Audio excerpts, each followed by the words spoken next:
ఇక నెల్లూరు జిల్లాకు చెందిన ఆనం బ్రదర్స్ అధికారికంగా టీడీపీలో చేరారు. అనుచరులు, ఫ్యామిలీ మెంబర్స్ తో టీడీపీ కండువా కప్పుకున్నారు. విజయవాడలో ఏర్పాటు చేసిన బహిరంగ సభలో ఏపీ సీఎం చంద్రబాబు నాయుడు సమక్షంలో టీడీపీలో చేరారు. చంద్రబాబు నాయుడుపై ప్రశంసలు కురిపించారు ఆనం సోదరులు. చంద్రబాబును లోకనాయకుడు, దళపతి అని కొనియాడారు. ఇక జగన్ పై తీవ్ర స్థాయిలో విరుచుకుపడ్డారు. ఇక నెల్లూరు జిల్లాలో పార్టీ మరింత బలపడాల్సిన అవసరం ఉందని అన్నారు మాజీ మంత్రి రామనారాయణ రెడ్డి. చంద్రబాబు విధానాలకు అట్రాక్ట్ అయ్యే టీడీపీలో చేరామని అన్నారు ఆనం సోదరులు.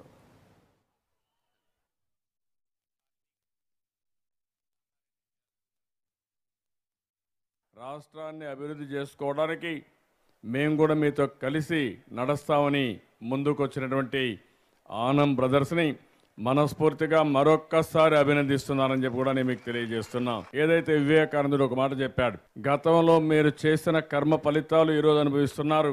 ఈరోజు మీరు చేసే కర్మ ఫలితాలు భావితరాలు అనుభవిస్తారు, భవిష్యత్తు అనుభవిస్తుంది.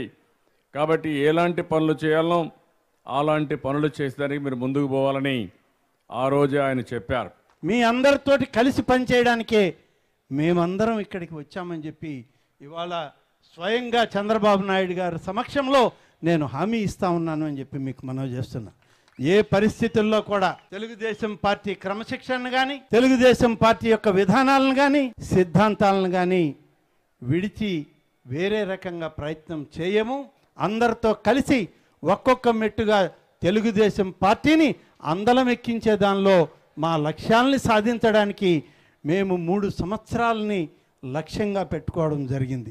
ఈ మా నిర్ణయం శ్రీ డాక్టర్ నారా చంద్రబాబు నాయుడు గారితో అడుగులో అడుగు వేస్తూ రేపటి తరం కోసం ఒక కొత్త రాష్ట్రాన్ని ఏర్పాటు చేసే భగీరథ ప్రయత్నంలో రేపటి తరం కోసం అహర్నిశలు ఆయన పడుతూ ఉన్న శ్రమ చూసిన తరువాత ఇంకా ఎంత శ్రమ పడాలో మనకు అర్థమవుతూ ఉంది. చంద్రబాబు గారి నాయకత్వం ఒక ఆశా కిరణంలా ఈ రాష్ట్ర అభివృద్ధికి ఒక వెలుగులా రేఖలా కనబడుతుంది.